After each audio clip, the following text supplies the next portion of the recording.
نحمدہ نصلی علی رسول الکریم اما بعد فاعوذ باللہ من الشیطان الرجیم بسم اللہ الرحمن الرحیم رب اشرح لی صدری ویسر لی امری واحلل عقدۃ من لسانی یفقہوا قولی۔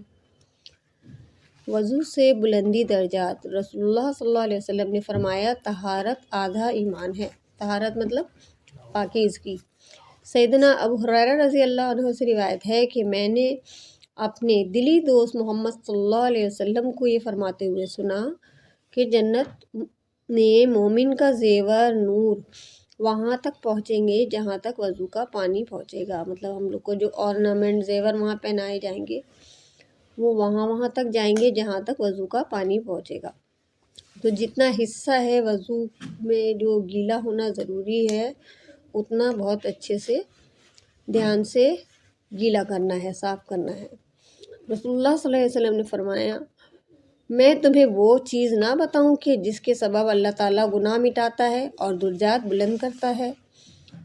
دیکھیے صحابہ اکرام سے جو نبی صلی اللہ علیہ وسلم کا بات کرنے کا طریقہ تھا وہ بہت انٹرسٹنگ تھا۔ اگر ایسے کوئی بولے کہ ہم تمہیں وہ نہ بتائیں کہ جس سے گناہ مٹ جاتے ہیں اور درجات، تو صحابہ اکرام کیونکہ آخرت کے لیے بہت زیادہ حریص تھے، سارے مسلمانوں کو ہونا چاہیے، تو ان سے اسی طرح کی کوشچنس کر کے ان کو انٹرسٹ ڈیولپ کرتے تھے، کیونکہ اس کے بعد جو بات بتائی جاتی ہے نا کہ تمہیں یہ نہیں بتائیں، تو اس کے بعد جب کوئی بات بتائی جاتی ہے تو آدمی دھیان سے سنتا ہے کہ کیا بولنے جا رہے ہیں۔ اس کے بعد کہا صحابہ اکرام نے کہ کیوں نہیں اے اللہ کے رسول، ارشاد فرمایا آپ نے فرمایا، یعنی کہ نبی صلی اللہ علیہ وسلم نے کیا فرمایا؟ مشقت یعنی کہ بیماری یا سردی وغیرہ کے وقت کامل اور سنوار کر وضو کرنا، مسجدوں کی طرف اٹھنے والے قدموں کا زیادہ ہونا اور نماز کے بعد نماز کا انتظار کرنا۔ کیا کیا باتیں؟ کہ جب تھوڑی سی بیماری ہو، دل نہیں چاہ رہا ہو تھوڑا، اب جیسے کہ سردیوں میں کیا ہوتا ہے، دل نہیں چاہتا نا وضو کرنے کا جلدی سے، تو اس ٹائم اللہ کی رضا کے لیے خوب اچھا کامل وضو کرنا، کہ اچھے سے دھونا، یہ نہیں کہ ہلکا پھلکا لگا دیا پانی اور جلدی سے کر لیا، 3 بج کی جگہ ایک ہی بار کر لیا، تو اس ٹائم بھی اچھے اور کامل وضو کی پریکٹس رکھنا، اور نمازوں کے لیے مسجدوں کی طرف قدموں کا اٹھنا، اور ایک نماز کے بعد دوسرے، جیسے کہ اب عصر کی نماز ہم پڑھ چکے ہیں اور ہم لوگ ویٹ کر رہے ہیں کہ یہ مغرب کا وقت ہونے والا ہے تو اس کا ویٹ کر رہے ہیں، تو یہ سب کام ایسے کام ہیں جو گناہوں کو مٹاتے ہیں اور جنت میں ہمارے درجات بلند کریں گے۔ اس کے بعد ہے تحیۃ الوضو پڑھنے کی فضیلت۔ رسول اللہ صلی اللہ علیہ وسلم نے فرمایا جو شخص وضو کرے اور خوب سنوار کر اچھا وضو کرے، پھر کھڑا ہو کر دل اور چہرے سے متوجہ ہو کر 2 رکعت نماز پڑھے، اوبویسلی یہ نماز نفل ہوگی تو اس کے لیے جنت واجب ہو جاتی ہے، اور اسی نماز کو کیا کہا جاتا ہے؟ تحیۃ الوضو۔ آپ نے وضو کیا اور ابھی نماز کا وقت نہیں ہوا ہے، یا مسجد میں پہلے پہنچ گئے ہیں، جماعت ابھی نہیں کھڑی ہوئی ہے، تو 2 رکعت نماز پڑھ لی، تو اسے کیا کہا جائے گا؟ تحیۃ الوضو۔ اور اس کی فضیلت کیا ہے؟ کیا فضیلت ہے؟ کہ اس کا پڑھنے والے کے لیے اللہ تعالیٰ جنت واجب کر دیتا ہے۔ سیدنا ابو ہریرہ رضی اللہ عنہ بیان کرتے ہیں کہ رسول اللہ صلی اللہ علیہ وسلم نے نماز فجر کے وقت سیدنا بلال رضی اللہ عنہ سے فرمایا اے بلال، میرے سامنے اپنا وہ عمل بیان کرو جو تو نے اسلام میں کیا اور جس پر تجھے ثواب کی بہت زیادہ امید ہے، کیونکہ میں نے اپنے آگے جنت میں تیری جوتیوں کی آواز سنی ہے۔ سیدنا بلال رضی اللہ عنہ نے عرض کیا کہ میرے نزدیک جس عمل پر مجھے ثواب کی بہت زیادہ امید ہے وہ یہ ہے کہ میں نے رات یا دن میں جب بھی وضو کیا تو وضو کے ساتھ جس قدر نفل نماز میرے مقدر میں تھی ضرور پڑھی، یعنی کہ ہر وضو کے بعد وہ جتنی بھی ان کی مطلب طاقت ہوتی تھی یا وقت ہوتا تھا اتنے وقت میں وہ نفل نمازیں پڑھ لیتے تھے ایکسٹرا۔ یہ 5 وقت کی نمازوں کی بات نہیں ہو رہی، وہ تو فرض ہے ہی ہے، پڑھنا ہی ہے، اس کے علاوہ ایکسٹرا نمازیں پڑھنا۔ اس کے بعد ہے ایک وضو سے کئی نمازیں ادا کرنا۔ سیدنا ابو بریدہ رضی اللہ عنہ سے روایت ہے کہ فتح مکہ کے دن رسول اللہ صلی اللہ علیہ وسلم نے کئی نمازیں ایک وضو سے پڑھیں اور موزوں پر مسح بھی کیا۔ سیدنا عمر رضی اللہ عنہ نے عرض کیا کہ اے اللہ کے رسول، آج آپ نے وہ کام کیا جو آپ نے پہلے نہیں کیا تھا، یعنی آپ اس سے پہلے نہیں کیا کرتے تھے۔ آپ نے فرمایا اے عمر، میں نے ایسا جان بوجھ کر کیا ہے۔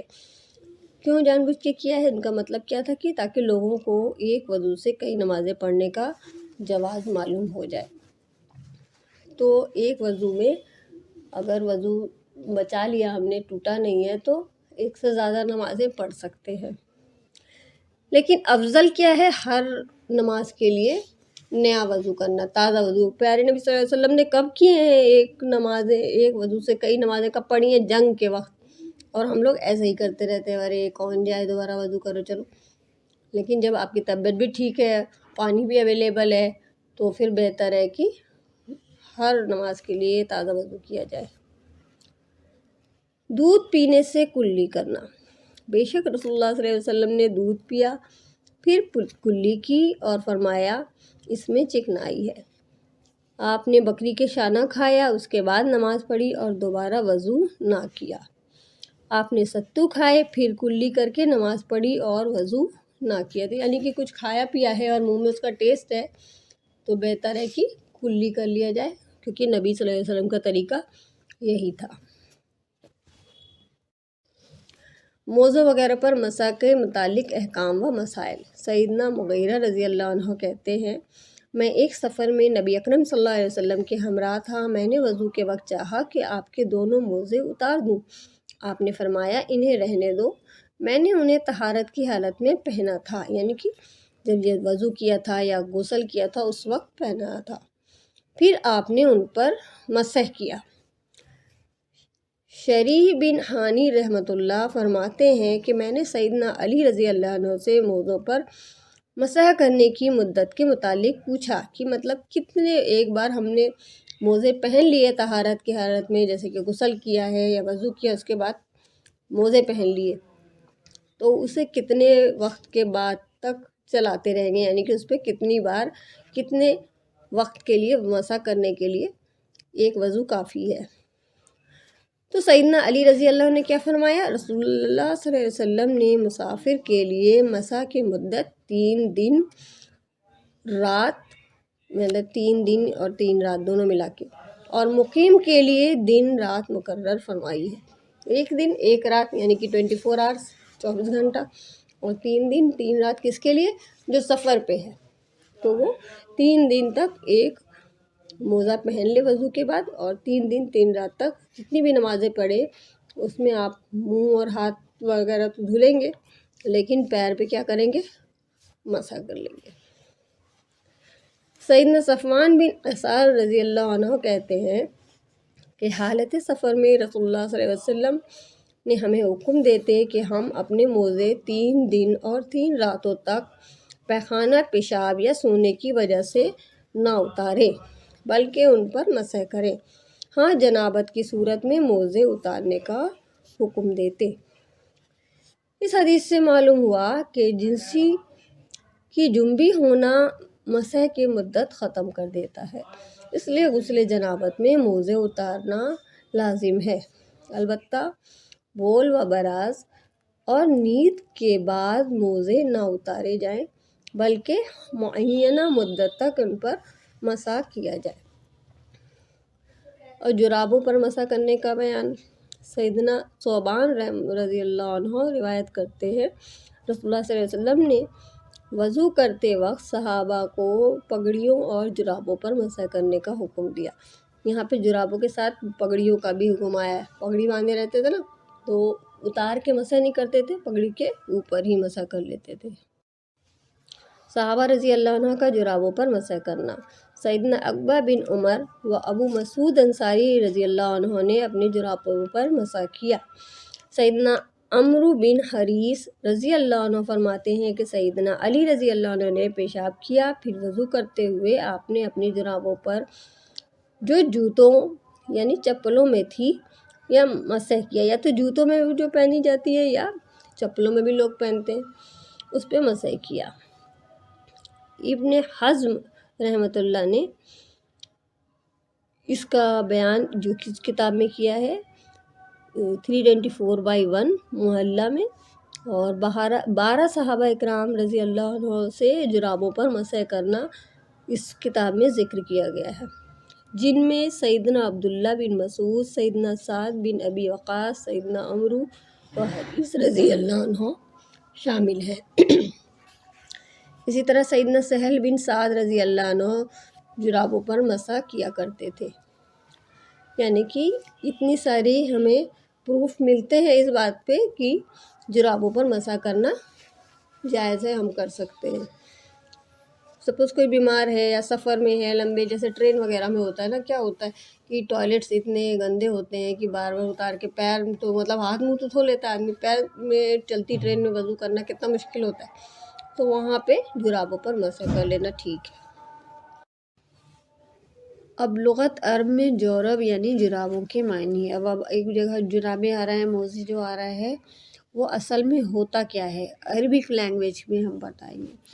عربی لغت کے معتبر کتاب قاموس 46/1 میں ہے کہ ہر وہ چیز جو پاؤں پر پہنی جائے وہ جورب ہے، یعنی کہ جراب ہے۔ تاج العروس میں ہے کہ جو چیز لفافے کی طرح پاؤں پر پہن لیں وہ جورب ہے۔ علامہ عینی لکھتے ہیں کہ جورب بٹے ہوئے اون سے بنائی جاتی ہے اور پاؤں میں ٹخنے سے اوپر تک پہنی جاتی ہے۔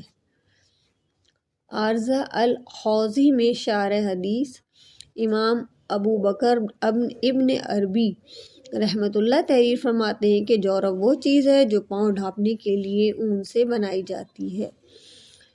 عمدہ اور رعایہ میں ہے کہ جرابیں روئی یعنی سوت کی ہوتی ہیں اور بالوں کی بھی بنتی ہیں۔ غایہ مقصود میں ہے کہ جرابیں چمڑے کی، صوف کی، سوت کی بھی ہوتی ہیں۔ یعنی اس سے کیا ثابت ہوا کہ جورب جو یعنی کہ جورب عربک ورڈ ہے، اسے اردو میں ہم لوگ جراب کہتے ہیں، یہ لفافے یا لباس کو کہتے ہیں۔ وہ لباس خواہ چرمی ہو، سوتی ہو یا اونی ہو، ہم اس پر مسح کر سکتے ہیں۔ تو آپ دیکھیں گے لوگ جنرلی یہاں صرف چمڑے کے جو موزے ہوتے ہیں نا، جراب جو ملتی ہے صرف اسی پہ مسح کرتے ہیں، لیکن ان کتابوں میں جو جراب ورڈ کا ڈیفینیشن آئی ہے، جراب ورڈ آیا حدیث میں، اور جراب ورڈ ہوتا کیا ہے یہ عربی سے ہی لیں گے، ہم عربی کی لغت کی جو کتاب ہے اسی سے لیں گے، تو اس سے یہ پروف ہوا کہ وہ کس کی ہو سکتی، سوتی بھی ہو سکتی ہے اور چرمی بھی ہو سکتی ہے، یا کوئی بھی لباس جو ہم پیر میں پہنیں اور وہ ہمارے پورے پیروں کو ڈھک لے ٹخنے تک۔ پگڑی پر مسح کی ایک اور روایت ہے۔ سیدنا عمرو بن امیہ رضی اللہ عنہ روایت کرتے ہیں کہ رسول اکرم صلی اللہ علیہ وسلم نے پگڑی پر مسح فرمایا۔ اسی طرح سیدنا بلال رضی اللہ عنہ بیان کرتے ہیں کہ رسول اللہ صلی اللہ علیہ وسلم نے پگڑی پر مسح کیا۔ تو جس طرح جرابوں پر مسح کرنے کا حکم ہے، اسی طرح سے پگڑی پر بھی مسح کرنے کا حکم ہے، انہیں اتارنے کی ضرورت نہیں ہے۔